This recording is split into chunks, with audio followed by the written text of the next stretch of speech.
कल्पना कीजिए एक ऐसी दुनिया जहां मिडिल ईस्ट के हर बड़े देश के पास अपना खुद का परमाणु बम हो। एक ऐसा क्षेत्र जो पहले से ही युद्धों, गुटबाजी और तनाव की आग में जल रहा है, वहां अगर हथियारों की यह रेस शुरू हो जाए तो दुनिया का क्या होगा।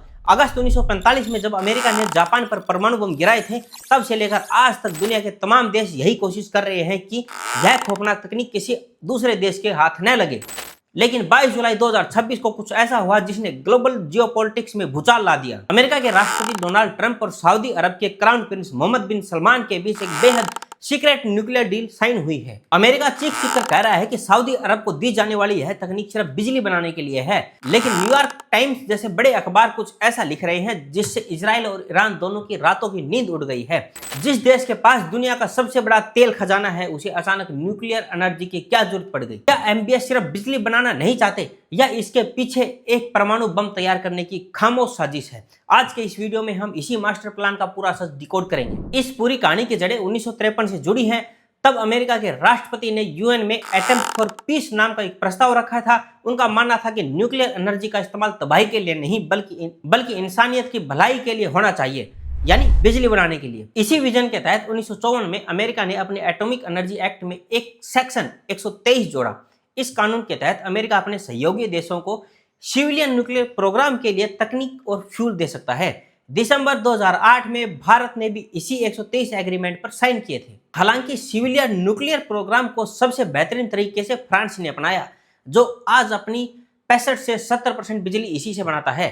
लेकिन मिडिल ईस्ट के मामले में अमेरिका हमेशा से गोल्डन स्टैंडर्ड फॉलो करता है, यानी तकनीक मिलेगी लेकिन कोई भी देश यूरेनियम को खुद से इनरिच नहीं करेगा। फ्यूल अमेरिका देगा और जो न्यूक्लियर कचरा बचेगा उसे भी अमेरिका वापस ले जाएगा। 2009 में यूएई के साथ डील में यही हुआ था, लेकिन सऊदी अरब के मामले में अमेरिका ने अपने सारे नियम तोड़ दिए। आखिर इस डील में ऐसा क्या है जो खतरनाक है? न्यूयॉर्क टाइम के विश्लेषक मार्क लैंडलर के अनुसार अमेरिका इस डील में सऊदी अरब को सीधे अपनी धरती पर यूरेनियम इनरिच करने का अधिकार देने जा रहा है। शुरुआत के 2 साल अमेरिका फ्यूल देगा, उसके बाद सऊदी अरब खुद अपना फ्यूल बनाएगा। अब जरा साइंस समझो, यूरेनियम बहुत ही सेंसिटिव है, तो सीधे खादान से निकालकर इसका इस्तेमाल नहीं किया जा सकता। इसे सेंट्रीफ्यूज नाम की मशीनों में डालकर शुद्ध करना पड़ता है, ठीक वैसे ही जैसे दूध से क्रीम निकाली जाती है। अगर आप यूरेनियम को 3% तक इनरिच करते हैं तो उससे सिर्फ रिएक्टर में बिजली बनती है, लेकिन अगर आपके पास तकनीक है और आप इसे 90% से ज्यादा इनरिच कर लेते हैं तो वह न्यूक्लियर बम का कच्चा माल बन जाता है।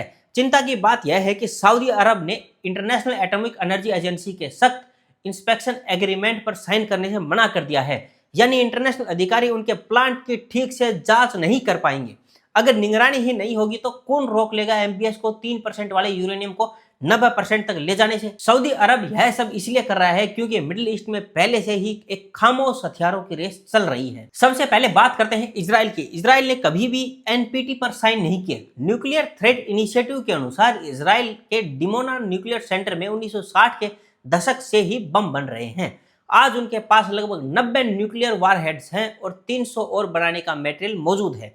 दूसरी तरफ ईरान है। 1957 में ईरान ने भी अमेरिका की मदद से सिविलियन प्रोग्राम शुरू किया था, लेकिन 2000 के दशक में खुलासा हुआ कि ईरान नतांज और फोर्डो में चोरी छिपे यूरेनियम इनरिच कर रहा है। 2015 की न्यूक्लियर डील टूटने के बाद आज ईरान अपने यूरेनियम को 60% तक इनरिच कर चुका है। एमबीएस ऑन रिकॉर्ड दुनिया को चेतावनी दे चुके हैं कि अगर ईरान ने परमाणु बम हासिल किया तो सऊदी अरब भी हर हाल में परमाणु बम बनाएगा। जब आपके इरादे इतने साफ हों तो अमेरिका उन्हें इनरिचमेंट करने का अधिकार देना आग में घी डालने जैसा है। इजराइल इसी बात से बौखलाया हुआ है। अतीत में इजराइल ने इराक और सीरिया के न्यूक्लियर प्रोग्राम को बम से उड़ा दिया था।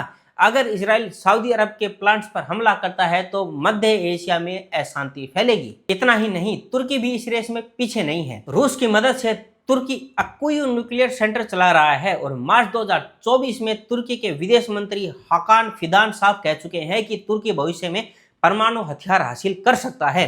अब आपके मन में सवाल होगा कि सऊदी अरब जो दुनिया भर में तेल बेचकर अरबों कमाता है, उसे बिजली के लिए न्यूक्लियर रिएक्टर की क्या जरूरत है? ट्रंप ने भी कभी G7 में यही सवाल पूछा था। इसके पीछे एमबीएस का महत्वाकांक्षी विजन 2030 है। एमबीएस सऊदी अरब को सिर्फ तेल पर निर्भर रहने वाला देश नहीं बल्कि एक modern global tech power house बनाना चाहता है। न्यूक्लियर एनर्जी होना एक देश की प्रतिष्ठा को बढ़ाता है। दूसरा कारण है सुरक्षा। सालों तक माना जाता था कि पाकिस्तान का इस्लामिक बम सऊदी अरब की रक्षा करेगा। 1998 में पाकिस्तान ने बम बना भी लिया था, लेकिन समय ने यह साबित कर दिया कि पाकिस्तान का बम सिर्फ पाकिस्तान के काम का है, किसी और अरब देश का नहीं। मई 2026 में जब ईरानी अधिकारी ने दावा किया था कि पाकिस्तान ईरान की रक्षा के लिए बम का इस्तेमाल करेगा, तो पाकिस्तान ने तुरंत इससे पल्ला झाड़ लिया था। ऐसे में सऊदी अरब को समझ आ गया कि अपनी सुरक्षा के लिए उन्हें खुद का ब्रह्मास्त्र चाहिए। लेकिन दोस्तों, ट्रंप एक बिजनेसमैन है, वो कोई डील मुफ्त में नहीं देते। इस ऐतिहासिक डील के लिए ट्रंप ने एक बहुत बड़ी शर्त रख दी है। ट्रंप ने कहा है कि सऊदी अरब को यह न्यूक्लियर तकनीक तभी मिलेगी जब वह अब्राहम एक्कॉर्ड में शामिल होगा, यानी सऊदी अरब को आधिकारिक रूप से इजराइल को एक स्वतंत्र देश मानना होगा और उससे दोस्ती करनी होगी। यहीं पर एमबीएस के गले की हड्डी फंस गई है। एमबीएस पहले ही कह चुके हैं कि जब तक फिलिस्तीन को एक स्वतंत्र देश का दर्जा नहीं मिल जाता, वो इजराइल से दोस्ती नहीं करेंगे।